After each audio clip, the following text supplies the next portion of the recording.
সবাইকে স্বাগতম। আমি মেহেদি হাসান আছি এএমআইটির পক্ষ থেকে। আমরা আজকে শিখব হচ্ছে প্রেজেন্টেশন, পাওয়ার পয়েন্ট প্রেজেন্টেশনের মাধ্যমে কিভাবে স্লাইড ডিজাইন করতে হয় এবং অ্যানিমেশন অ্যাড করতে হয় এবং গ্রুপ করতে হয়।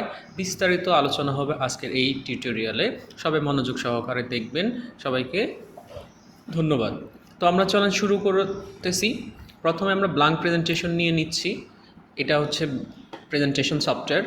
আমরা একটু জুম ইন এবং জুম আউট করতে পারি হচ্ছে কন্ট্রোল মাউসের গোল চাকাটা বা স্ক্রোলটা ঘুরিয়ে আমরা জুম ইন এবং জুম আউট করতেছি। আমরা এখানে একটা বক্স দেখতে পাচ্ছি, টোটাল এইটা বক্স। এটাই হচ্ছে আমাদের মূলত প্রেজেন্টেড এরিয়া। এই বক্সের ভিতরে যা থাকবে, এই প্রেজেন্টেশন এরিয়ার ভিতরে যা থাকবে তাই আমার প্রেজেন্টেশন হবে। সাপোজ আমরা যদি এটা উদাহরণ হিসেবে দেখতে চাই, ইনসার্ট শেপ, আমরা ধরেন একটা শেপ ড্র করলাম। শেপটা কোথায় আছে? আমার বক্সের বাহিরে। আমরা যখন এখানে ক্লিক করে প্রেজেন্টেশন মোডে যাচ্ছি তখন দেখেন আমার গোল বৃত্তটা দেখা যাচ্ছে না, কারণ বৃত্তটা আমার প্রেজেন্টেশন এরিয়ার বাইরে। আমরা যদি অর্ধেক বৃত্ত বাহিরে অর্ধেক ভিতরে রাখি, আবার প্রেজেন্টেশন করি, দেখেন অর্ধেকটা দেখা যাচ্ছে, অর্ধেকটা দেখা যাচ্ছে না। এবং এই যে স্লাইড বার, যেটা 1 নাম্বার স্লাইড, এখানেও আপনি দেখতে পাচ্ছেন যে কোথায় কি হচ্ছে। এটার ভিতরে যা দেখা যাবে তার মানে আপনার প্রেজেন্টেশনে তাই দেখা যাবে। দেখেন ভিতরে নিয়ে আসছে, ওটাও ভিতরে চলে আসছে। এবার আমরা প্রেজেন্ট করে দেখছি, দেখেন চলে আসছে। তার মানে আমাকে এই প্রেজেন্টেশন এরিয়ার ভিতরেই কাজ করতে হবে। এর জন্য আমরা একটা কাজ করব, অলওয়েজ একটু জুম আউট, মানে ছোট করে কাজ করব। জুম ইন থাকা অবস্থা আপনি বক্সটা বুঝতে পারতেছেন না, কোথায় বক্স কোথায় কি। এই জন্য আমরা একটু জুম আউট করে কাজগুলো করার চেষ্টা করব। তো আমরা এটাকে ডিলিট করতে পারি জাস্ট ব্যাক স্পেস দিয়ে। এই বক্সগুলোকে আমরা ডিলিট করতে পারি। আমরা আমাদের মতো করে বক্স নিয়ে তৈরি করে হচ্ছে ডিজাইনগুলো করব। তো প্রথম 1 নাম্বার স্লাইডে আমরা স্বাগত জানাবো সবাইকে বা ওয়েলকাম জানাবো। এই বক্সগুলোকে ডিলিট করতে পারি। যেমন পাওয়ার পয়েন্টে ডিলিট করার, একসাথে সিলেক্ট করার একটা খুব সুন্দর ওয়ে আছে। মাউসটা এইভাবে চাপ দিয়ে ধরে যদি আপনি সম্পূর্ণটাকে কভার করেন তাহলেই সিলেক্ট হবে দুইটাই। আর যদি ধরেন আংশিক এভাবে করেন তাহলে হবে না, পুরোটাই কভার করতে হবে। এবার ডিলিট করে দেন। আর পাওয়ার পয়েন্টে যে কোনো টেক্সট লেখার জন্য অবশ্যই আপনাকে টেক্সট বক্স ব্যবহার করতে হবে। ইনসার্ট মেনু থেকে এই যে টেক্সট বক্স নিয়ে আমরা এইভাবে একটা টেক্সট বক্স ড্র করলাম। এখানে লিখতেছি হচ্ছে যেমন WELCOM, ওয়েলকাম, এন্টার দিচ্ছি টু মাই, এন্টার, নিচে আসলো প্রেজেন্টেশন। এবার কন্ট্রোল এ দিলাম, অল সিলেক্ট, কন্ট্রোল ই দিলাম, সেন্টার অ্যালাইন। এবার কন্ট্রোল থার্ড ব্র্যাকেট ক্লোজিং দিচ্ছি বড় করার জন্য।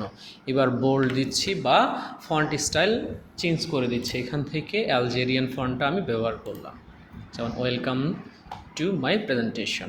এবার এটাকে ধরেন এইভাবে নিচে আসে, আমরা একদম পেজের মাঝামাঝিতে নিব কিভাবে? এই যে ফরম্যাট মেনু থেকে হচ্ছে অ্যালাইন, যে কোনো শেপ, যে কোনো বস্তু আমরা অ্যালাইন করতে পারি। যেমন এটা মিডিলে ক্লিক করে দাম, এরকম মিডিল। যদি ডানে বামে এরকম যদি থাকতো তাহলে আমরা ধরেন এই সেন্টারে ক্লিক করলাম, সেন্টারে আসলো, আবার মিডিলে ক্লিক করেন, একটু মিডিলে চলে আসলো। এবার এটা আরেকটু ছোট করে নিচ্ছি, একটু বেশি বড় দেখা যাচ্ছে, যেমন এতটা। এরপর আমরা একটা কাজ করব, সেটা হচ্ছে আবার মিডিল করতে হবে, একটু উপরে উঠে গেছে। এর পিছনে একটা ব্যাকগ্রাউন্ড অ্যাড করব। আমরা সেটা কালার ব্যাকগ্রাউন্ড দিতে পারি অথবা ছবি দিতে পারি। ধরেন আমরা ছবি দিচ্ছি, কালারও দেখাচ্ছে। ইনসার্ট শেপ, ধরেন রেক্ট্যাঙ্গুলার শেপ, এই বক্সের সমান করে যদি একটু ফাঁকা রাখেন, দেখেন আমি বক্সটা একটু ফাঁকা রাখছি, প্রেজেন্ট কালার চেঞ্জ করে দিচ্ছি। ধরেন এখান থেকে আউটলাইন, যে কোনো ডিজাইন অলওয়েজ আউটলাইন বন্ধ রাখবেন। এটাতে আউটলাইন দেখা যাচ্ছে, নো আউটলাইন করে দিলাম। এবার প্রেজেন্টেশন করছি, দেখেন যতটুকু আমি ফাঁকা রাখছিলাম ঠিক ততটুকু এখানে ফাঁকা রয়ে গেছে। তাহলে আমাদেরকে অবশ্যই পূরণ করে দিতে হবে। এখন এই শেপের মাধ্যমে আমার টেক্সটটা কী হয়ে গেছে? পিছনে পড়ে গেছে। তাহলে এই শেপটাকে পিছনে নিতে হবে। কিভাবে নেব? Right click, bring to front মানে সবার সামনে, স্যান্ড টু ব্যাক মানে একদম পিছনে চলে যাবে। তো আমরা টেক্সটের কালারটাও চেঞ্জ করতে পারি। যেমন টেক্সটে সিলেক্ট করে বক্সটা সিলেক্ট করবেন। হোম মেনু থেকে আমরা এই কালারটা ব্যবহার করছি বা সাদা দিচ্ছি। ইয়েস, সাদা সুন্দর লাগতেছে। ওকে, আমার একটা স্লাইড তৈরি হয়ে গেলো। এখন যদি আমরা অ্যানিমেশন অ্যাড করতে চাই, যে এই টেক্সটের মধ্যে কোনো একটা অ্যানিমেশন অ্যাড করবো, তাহলে জাস্ট টেক্সটটা ক্লিক করব, টেক্সটের বক্সটাকে ধরলাম, তারপর অ্যানিমেশন, মেনুবার থেকে অ্যানিমেশন, ফ্লাই ইন, নিচ থেকে আসে ফ্লট ইন, এইভাবে আসবে, স্প্লিট এভাবে এইভাবে এইভাবে। আরও এখানে আছে যেমন হুইল, র্যান্ডম ব্রাশ, বিভিন্ন রকম। যেমন আমি জুমটাকে পছন্দ করছি, জুমটা ক্লিক করে দিলাম এইভাবে। এরপর প্রিভিউ করেন, আসলো, মাউস একটা ক্লিক করলে নেক্সট স্লাইডে আসবে। দেখেন সুন্দরভাবে আপনার লেখাটা প্রেজেন্ট হয়ে গেল। এবার আমরা দ্বিতীয় স্লাইডে চলে যাব। তাহলে দ্বিতীয় স্লাইড কোথার থেকে নেব আমরা? এটাকে বলা হচ্ছে স্লাইড বার। রাইট ক্লিক করে নিউ স্লাইড এখানে ক্লিক করলাম। ঠিক সেমভাবে আমরা এই বক্সগুলোকে ডিলিট করে নিচ্ছি। এবার আমরা নতুন একটা ডিজাইন শিখব এবং বিভিন্ন রকমের শেপ কাটাকাটি শিখব বা মার্জ করা শিখব। যেমন ইনসার্ট শেপ, আমরা একটা গোল শেপ শিফট চাপ দিয়ে ড্র করলাম, এটাকে কপি করে এইদিকে একটা রাখলাম, কালারটা ধরেন চেঞ্জ করে দিলাম। এবার দুইটা শেপ যখন আমি একটু এটা ধরেন একটা ছোট করছি, শিফট চাপ দিয়ে কর্নার থেকে যদি এমনি করেন তাহলে এরকম চ্যাপ্ট হয়ে যাবে। শুধু শিফট চাপ দিয়ে করলে সুন্দরভাবে ছোট বড় হবে। একটু ছোট করে নিলাম এটাকে, এবার আরেকটু ছোট এইখানে রাখলাম। আমরা এই চাঁদটাকে চাচ্ছি। এখানে দুইটা শেপে কয়টা শেপ হয়েছে জানেন? 3টা শেপ। যে ক্রস করবে যেখানে সেখানেই শেপ তৈরি হবে। যেমন এটা দেখার জন্য আমরা এই শেপটার ট্রান্সপারেন্সি একটু কমাবো, স্বচ্ছতা কমিয়ে দিচ্ছি। রাইট ক্লিক, ফরম্যাট শেপ, এই যে এটা হচ্ছে ফিল থেকে এই যে ট্রান্সপারেন্সি একটু বাড়ায় দেন। এখান থেকে দেখেন এই একটা শেপ দেখা যাচ্ছে, এই একটা শেপ, এই একটা শেপ, 3টা শেপ তৈরি হয়েছে এখানে। তাহলে আমরা ট্রান্সপারেন্সি মাইনাস করে দিচ্ছি। দুইটাকে ধরবেন, এইভাবে সিলেক্ট করবেন, ফরম্যাট মেনুতে যাওয়ার পরে হচ্ছে এই যে মার্জ শেপ থেকে ইউনিয়ন মানে হচ্ছে একটা হয়ে যাবে। দেখেন একটা হয়ে গেল। কম্বাইন মানে দুইটা শেপের মাঝখানে যে ক্রস হয়েছে ওই জায়গাটা কেটে যাবে। ফ্রেগমেন্ট মানে টুকরো টুকরো হয়ে যাবে। এখানে শেপগুলো প্রত্যেকটা আলাদা আলাদা টুকরো হবে যেখানে যেখানে শেপ তৈরি হয়েছে। ইন্টারসেক্ট মানে দুই সাইডেরটা, এইখানে চিহ্নগুলো দেখলে আপনারা বুঝতে পারবেন। দেখেন এই দুই সাইডে সাদা, মাঝখানে একটা শেপ দেখা যাচ্ছে কালার, তার মানে এখানে থাকবে। সাবট্রাক্ট মানে উপরের শেপটা দিয়ে নিচের শেপটা কেটে যাবে। তাহলে আমরা এটা দিয়েও চাঁদ তৈরি করতে পারি। আবার ফ্রেগমেন্টের ব্যবহারটা সবচাইতে বেস্ট। ফ্রেগমেন্টে ক্লিক করলাম, দেখেন এগুলো কেটে গেছে। এইভাবে কাটার পর আমরা বাইরে যে কোনো জায়গায় একটা ক্লিক করব। এবার এগুলো দেখেন টেনে টেনে দেখেন সবগুলো আলাদা আলাদা। দরকার নাই ব্যাক স্পেস দেন, ব্যাক স্পেস। চাঁদের তারার দরকারি, যেখানে দেখেন শেপ ক্লিক করলে ফরম্যাট মেনু থাকা অবস্থায় এখানে শেপগুলো দেখাচ্ছে। তারা যদি শিপ ছাড়া আর্ট করেন তাহলে এরকম বেয়া সাইজ হবে, আর যদি হচ্ছে শিপ চাপ দিয়ে ধরে করেন তাহলে তারার সাইজটা সুন্দর হবে। এই চাপ তারা হয়ে গেল। এবার আমরা মেইন যে ডিজাইনটা শিখবো সেটা আমরা কাজ করছি। এগুলোকে ডিলিট করে দিলাম সিলেক্ট করে, ব্যাক স্পেস, ইনসার্ট শেপ, গোল শেপটা নিচ্ছে, এই শেপটা ড্র করলাম। করার পর এটাকে অর্ধেক করে কাটবো। কাটার জন্য এটা সিলেক্ট থাকা অবস্থায় তাহলে আমরা এই যে এই একটা বৃত্ত, এই একটা পয়েন্ট দেখতে পাচ্ছি, একটা রেক্ট্যাঙ্গুলার নিব। এই শেপের চাইতে একটু বড় হইতে হবে। এই যেভাবে ঠিক মাঝ বরাবর এনে ছেড়ে দেব। এটাকেও ধরবো, ধরে মার্জ শেপ থেকে ফ্রেগমেন্ট করে দেব। বাহিরে ক্লিক করব, দেখেন এটা আলাদা, ব্যাক স্পেস, এটা আলাদা, ব্যাক স্পেস। এবার এটাকে আমরা কোথায় নেব? একদম মিডিলে এবং সেন্টারে। ঠিক সেম অ্যালাইনমেন্ট, আমরা লেফটে নিয়ে গেলাম প্রথমে, এবার মিডিলে ক্লিক করে দিচ্ছি। দেখেন একদম মাঝ বরাবর। কন্ট্রোল চাপ দিয়ে আমরা একটা ডুপ্লিকেট করছি। করার পর শিফট চেপে ধরে যদি আমরা বড় করি তাহলে দেখেন একদিকে বড় হচ্ছে, আর শিফট কন্ট্রোল চেপে ধরে করলে চারো দিক থেকেই দেখুন সুন্দরভাবে বড় হচ্ছে। একটু বড় করে নিলাম এতটা। এবার এটার ফিল বন্ধ করে দিচ্ছি, নো ফিল। আউটলাইন সাইজটা একটু মোটা করে দিচ্ছি, ধরেন এতটা। এবার এটাকে ধরেন লেফটে নিয়ে গেলাম এবং অ্যালাইন মিডিল করে দিচ্ছি, তাহলে সুন্দরভাবে মাছ বরাবর বসে যাবে। এবার কালার যদি চেঞ্জ করতে চাই, ধরেন এটার কালার আমরা ডার্ক রেড দিব। আউটলাইন বন্ধ, প্রত্যেকটা ডিজাইনে আউটলাইন বন্ধ রাখবেন। এটার আউটলাইন কালারটা আমরা ডার্ক রেড দিয়ে দিলাম। এবার এখানে শেপ তৈরি করব, insert shape, round rectangular shape, এতটা। এবার এটাকে কতটা রাউন্ড করবো আর একটু চিকন করে নিচ্ছি। কতটা রাউন্ড করব সেটা আমরা নিয়ন্ত্রণ করতে পারি হচ্ছে এই জায়গা থেকে। এই যে ইয়েলো পয়েন্টটা একদম 100% রাউন্ড। এটার কালারটা আমরা ধরেন পার্পেল দিলাম। Outline, no outline. এখন আপনার ক্লায়েন্ট বা আপনার বায়ার যদি হচ্ছে তার কোনো কালার রিকমেন্ডেশন থাকে, যে ব্র্যান্ডিং গাইডলাইন থাকে যে এই কালারগুলো ব্যবহার করতে হবে, তাহলে আপনাকে সেম কালার ব্যবহার করতে হবে। সেম কালারগুলো আমরা ব্যবহার করব কিভাবে? ধরেন আমরা ইন্টারনেট থেকে একটা কালার হুইল নিয়ে আসছি, কালার পিকার বা হুইল, পিকার দিই তাহলে ভালো হবে। প্যালেট, ইমেজ,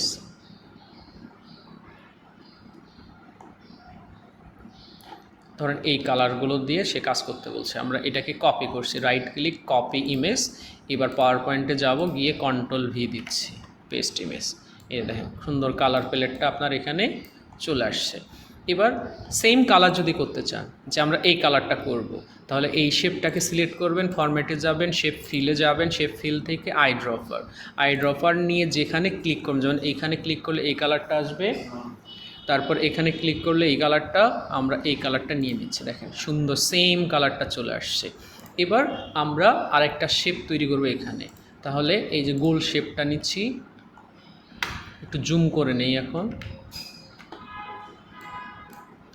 শিপ চাপ দিয়ে, অলওয়েজ শিপ চাপ দিয়ে আমরা শেপ তৈরি করব, তা নাহলে শেপের সাইজ ঠিক হবে না। এই যে মাঝ বরাবর রাখলাম, এবার একটু ডান দিকে নিচ্ছি হালকা, ওকে, আউটলাইন বন্ধ, শেপ ফিল হোয়াইট করে দেব। এবার একটা টিক চিহ্ন আমরা এখানে ব্যবহার করব, যেহেতু টিক চিহ্নটা একটা টেক্সট, টিক চিহ্নটা সিম্বল বা টেক্সট হিসাবে ব্যবহার করতে পারি। আমরা টেক্সট লেখার জন্য অবশ্যই কী করতে হয়, একটা টেক্সট বক্স আর্ট করতে হয়। যেমন আমি একটা টেক্সট বক্স আর্ট করলাম, ইনসার্ট থেকে এই যে ইকুয়েশন চিহ্নটাতে আমরা একটা ক্লিক করব, এই যে চিহ্নতে করার পর এখানে ইকুয়েশন চিহ্নগুলো আসলো, এখান থেকে রোড আবারটা নিয়ে নিচ্ছে, এটা আমরা টিক চিহ্ন হিসেবে ব্যবহার করব। যেহেতু এটা একটা টেক্সট, সেক্ষেত্রে আমরা টেক্সটের কালার এবং টেক্সটের সাইজ আমরা কম বেশি করতে পারি। যেমন এখানে নিয়ে আসলাম, তাহলে আমাকে একটু সাইজটা কী করতে হবে, বড় করতে হবে। হোম মেনু থেকে আমরা এই যে বড় করে দিচ্ছি সাইজ। এবার অনেকটা চিকন লাগতেছে, তাহলে এটাকে মোটা করতে হবে। তাহলে এবার এখান থেকে বোল্ড করলেও কিন্তু কি হচ্ছে না, তাহলে আমরা কি করব, ফরম্যাটে যাব, এই সাইড হচ্ছে শেপ রিলেটেড কাজ করার জন্য, এই সাইডটা হচ্ছে টেক্সট রিলেটেড, টেক্সট ফিল। আমরা ঠিক সেম এইটার যে ফিল কালার আছে, টেক্সটের ফিল কালারটাও সেম দেবো, তাহলে এই যে এখানে কপি করার কারণে টেক্সটের কালারটা দেখাচ্ছে যে। এবং আউটলাইন কালারটা এবার এই কালারটাই দিব। আউটলাইন সাইজ যদি মোটা করতে চান, তাহলে টেক্সট আউটলাইন থেকে এই যে সাইজ, এখান থেকে আমরা এইভাবে টেক্সট সাইজ আউটলাইনটা মোটা করে দিলাম। এবার এখানে আমরা একটা টেক্সট লিখব, তাহলে টেক্সট লেখার জন্য অবশ্যই আমাকে একটা টেক্সট বক্স থাকতে হবে। আমরা টেক্সট বক্স আর্ট করে নিলাম, ধরেন একটা কোর্সের নাম লিখছি যে কম্পিউটার অফিস অ্যাপ্লিকেশন, কন্ট্রোল এ অল সিলেক্ট দিলাম, কন্ট্রোল থার্ড ব্র্যাকেট ক্লোজিং দিয়ে ফন্ট সাইজগুলো একটু বড় করে দিচ্ছি, এতটা বড়। এবার এটাকে মাঝ বরাবর রাখছি, একটু ডান দিকে নিচ্ছি, কালারটা হোয়াইট করে দিই, ভালো লাগবে দেখতে, ফন্ট কালার হোয়াইট, বোল্ড করে দিই এই, বা চাইলে আরেকটু আমরা এই শেপটাকে ছোট করতে পারি, বেশি বড় লাগতেছে, একটু ছোট করে দিই, ওকে, এখন ঠিক আছে। এবার আমরা নিচে হচ্ছে একটা শ্যাডো ব্যবহার করব, যাতে দেখতে সুন্দর লাগে। তো আমরা শেপটাকে ধরবো, টেক্সট বক্সটাকে একটু ছোট করে দিই, তা না হলে ডিস্টার্ব করছে। এই যে শেপ সিলেক্ট করলাম, ফরম্যাট, এটা হচ্ছে শেপ ইফেক্টস, এটা হচ্ছে শ্যাডো, এটা হচ্ছে রিফ্লেকশন শ্যাডো।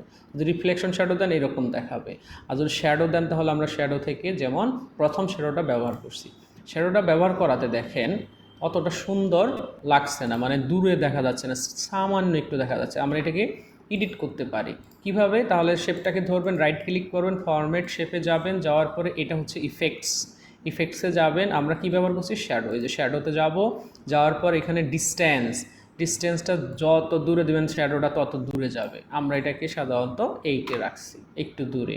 তারপরে শ্যাডোটা দেখেন খুব মানে গাঢ় টাইপের দেখা যাচ্ছে, শ্যাডো হয় সাধারণত একটি সফট, এটাকে বলে ব্লারটাকে আমরা 7 বা 8% করে দিচ্ছি, 7 করে দিচ্ছি বা 8 করে দেন, তাহলে শ্যাডোটা সুন্দরভাবে হচ্ছে মিশে যাবে। এবার আমাদের শ্যাডো শেপ তৈরি করা শেষ, এবার হচ্ছে অ্যানিমেশন তৈরি করার পালা। আমরা এটাতে ক্লিক করলাম, প্রথমে আমরা চাচ্ছি শেপটা আসবে, অ্যানিমেশন থেকে উইপ নামে একটা অ্যানিমেশন আছে, সেটা ব্যবহার করব। কিন্তু উইপ ব্যবহার করতে চাচ্ছি, দেখেন উইপ আসতেছে কোথার থেকে, প্লে করে যদি দেখি আমরা, দেখেন নিচ থেকে উঠতেছে, আমরা যাচ্ছি নিচ থেকে না, এটা ডান থেকে বাম দিকে আসবে। তাহলে আমরা এটাকে সিলেক্ট করে এই উইপ অ্যানিমেশনটা ব্যবহার করলাম, করার পর ইফেক্ট অপশন থেকে ঠিক এই নিচে দেওয়া আছে টিক চিহ্নগুলো, দেখেন কোন দিক থেকে আসবে, ডান থেকে। এটা এটা আসার পর আসবে হচ্ছে আপনার কোর্সের নাম। তাহলে এটাও আমরা উইপ ব্যবহার করব, এটাও নিচ থেকে আসতেছে, এটা আমরা হচ্ছে ফ্রম রাইট থেকে ব্যবহার করব। এবার গোল বৃত্তটা আসবে, কোর্সের নাম আসার পর গোল বৃত্তটা আমরা এটাকে জুম ব্যবহার করতে যাচ্ছি, যে এইভাবে আসবে।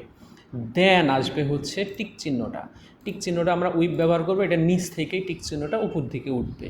তাহলে আমরা এখন দেখেন আমার স্লাইড কয়টা, দুইটা। আমরা যদি দুইটা একসাথে প্লে করে দেখতে চাই যে কেমন হচ্ছে, তাহলে যাব হচ্ছে আমরা এখানে দেখেন 1 নাম্বার স্লাইড থেকে প্রেজেন্ট হচ্ছে, 2 নাম্বার স্লাইডে চলে গেছে। আর যদি আমরা শুধু 2 নাম্বার স্লাইডটা প্রেজেন্ট করতে চাই, এখানে কাজ করতেছি, তাহলে এই জায়গায় ক্লিক করলে শুধু 2 নাম্বার স্লাইডটা আপনার প্রেজেন্ট হবে। একটা মাউস ক্লিক করেন, এটা আসলো, টেক্সট আসলো, গোলবৃত্ত আসলো, টিক চিহ্ন আসলো, মানে এখানে আমার সমস্ত কাজ করা শেষ। এইভাবে আমরা 4টা করব। 4টা করার জন্য প্রথমে একটাকে কমপ্লিট করে নেব, দেন আমরা বাকিগুলো কপি পেস্ট করে আমরা সমস্তটাকে এইভাবে করে সিলেক্ট করে নিলাম। সিলেক্ট করে নেওয়ার পর এটাকে কপি করব, কন্ট্রোল চাপ দিয়ে ধরে নিচের দিকে কপি করব। যেমন এখানে একটা বসালাম, এটাকে কন্ট্রোল চাপ দিয়ে আরেকটা বসাবো,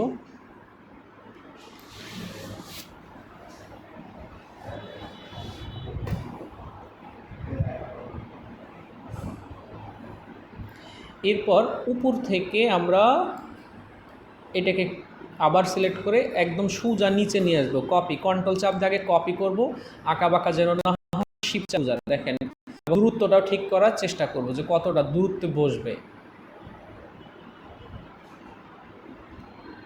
একটু নড়াচড়া করলে আমরা দেখতে পাবো যে দূরত্বটা ঠিক হচ্ছে কিনা।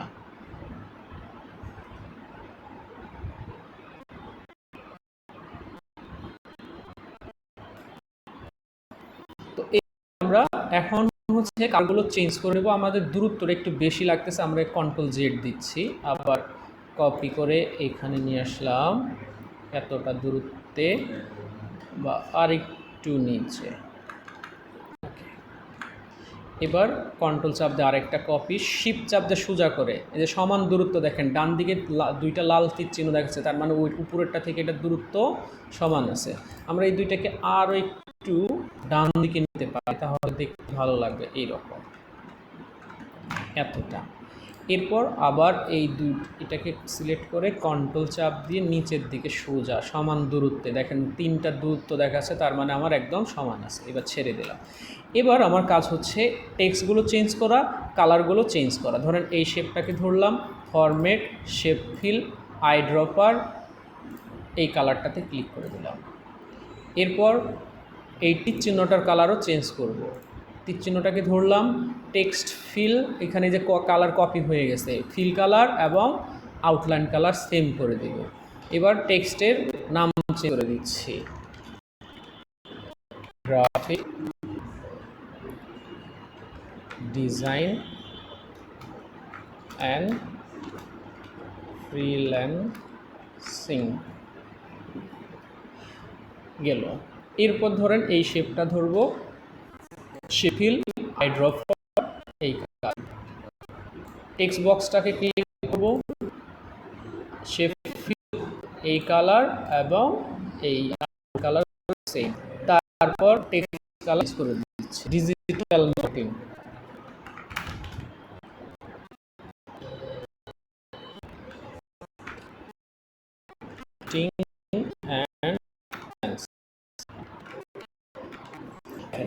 ফ্রিল্যান্সিং লেখাটা লেখার সাথে সাথে লেখাটা কোথায় চলে আসছে, নিচে। তার মানে এই দিকে আমার টেক্সট বক্সের সাইজ কম হয়ে গেছে জন্য নিচের দিকে যাচ্ছে। তাহলে আমরা টেক্সটটাকে একটু বড় করে সামান্য, ওকে।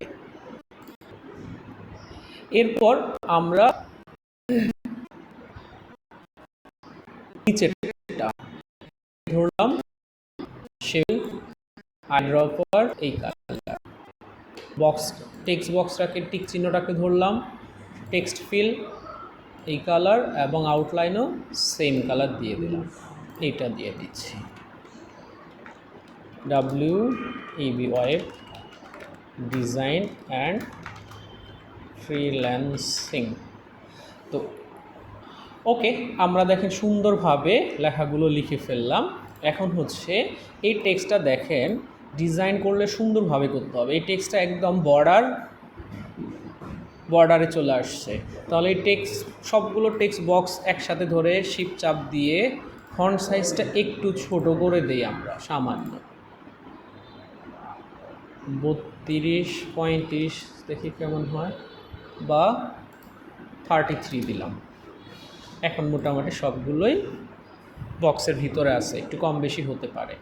এবার আমরা দেখেন প্রথমটি কি করছি, কালার চেঞ্জ করছি, একই শেপ নিছি, টেক্সট ইফেক্ট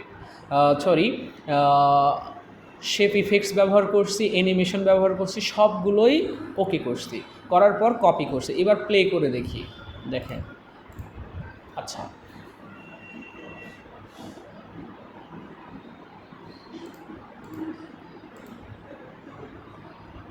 আমরা কি এটাতে অ্যানিমেশন দিয়েছিলাম না? দিয়েছিলাম তো, কিন্তু আসলো না কেন? অ্যানিমেশন উইব ব্যবহার করেছিলাম তো, কিন্তু এখন ব্যবহার করলে তো এলোমেলোভাবে আসবে। আচ্ছা, যাই হোক, ভুল যদি হয় তাহলে আমরা এগুলোকে আবার ঠিক করতে পারি কিভাবে, সেটাও আমরা এখন শিখতে পারবো ভুল হওয়ার কারণে। তো এবার দেখেন প্লে করে, আমার এটা আসলো, এটা আসলো, এটা আসলো, এটা আসলো। দেখেন টিক চিহ্ন কিন্তু আসে না। টিক চিহ্ন আসবে কখন জানেন? সবগুলো স্লাইড শেষ হওয়ার পর। দেখেন এই যে এবার ওটা আসতেছে, এটা আসতেছে, এটা আসতেছে, এটা আসতেছে, কিন্তু আমি চাচ্ছি যে এটা শেষ হবে টিক চিহ্ন আসবে, এটা শেষ হবে টিক চিহ্ন আসবে। যেহেতু ভুল হয়ে গেছে, এখন এটাকে আমাদের সমাধান করতে হবে। কিভাবে এটার অ্যানিমেশনগুলো ঠিক করব? তাহলে আমরা এখানে ক্লিক করলাম। এবার অ্যানিমেশন থেকে যাব হচ্ছে অ্যানিমেশন পেন নামে একটা অপশন আছে, এখানে ক্লিক করব। তাহলে আমার অ্যানিমেশনের লেয়ারগুলো সবগুলো দেখাচ্ছে। আমরা কি করব, একটু জুম করে নেই। এবার টেক্সট বক্সটাকে ক্লিক করছি, দেখেন টেক্সট বক্সটা ক্লিক করলাম, আমার দেখাচ্ছে 13 নাম্বারে। তাহলে আমার এটা আসার কথা হচ্ছে কত নাম্বারে? অ্যানিমেশন কয়টা একটা বক্সে? 1টা 2টা 3টা 4টা, তাহলে হচ্ছে এই টেক্সট অ্যানিমেশনটা 4 নাম্বার আসার কথা। তাহলে 13 নাম্বারটা যাবে হচ্ছে 3-এর নিচে, এই 4 হয়ে গেল। এবার এটা আসার কথা হচ্ছে 7-এর নিচে, 6-এর নিচে, 7 হওয়ার কথা, এই যে 6-এর নিচে। তারপরে এটা আসার কথা হচ্ছে সর্বশেষ কত এখানে? 10, তাহলে এটা আসার কথা হচ্ছে 9-এর নিচে। এরপরে এটা আসার কথা হচ্ছে সর্বনিম্ন কত এখানে? 14, 16তে আছে হচ্ছে, তাহলে 13-র ওপরে। একটু এলোমেলো হচ্ছে কিনা দেখতে হবে, দেখি। এই যে এখানে একটু উল্টাপাল্টা হয়ে গেছে, তাহলে এটা আমাকে একটু চেঞ্জ করতে হবে। এটা আসবে এটা আসার পর, তার মানে এটা আছে হচ্ছে 8-এ, এটা আছে কোথায়? 7-এ, তাহলে এইটা নিচে নামবে। এই যে 10-এর নিচে নামালে দেখেন একটা লাল চিহ্ন আসতেছে, তার মানে এটা নিচে চলে আসলো। এবার এই গোলবৃত্তটা কতটা আছে? 12-তে। এটা কতটা আছে? 10-এ, তাহলে 10 যাবে 12-র নিচে। ওকে। এবার গোলবৃত্ত এখানে কততে আছে? 16-তে। এটা কততে আছে? 14-তে, তাহলে 16-র নিচে যাবে এটা। এবার ঠিক আছে, দেখেন।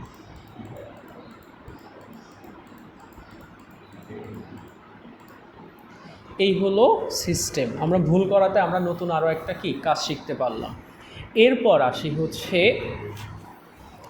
আমরা আরও একটা কাজ শিখব নেক্সট ক্লাসে। আজকের এই কাজটা এই পর্যন্ত থাকবে আপনাদের জন্য, আপনারা প্র্যাকটিস করবেন। আমরা নেক্সট ক্লাসে আবার আপনাদের সাথে আলোচনা করব নতুন একটা ডিজাইন নিয়ে। সবাই ভালো থাকবেন, ধন্যবাদ।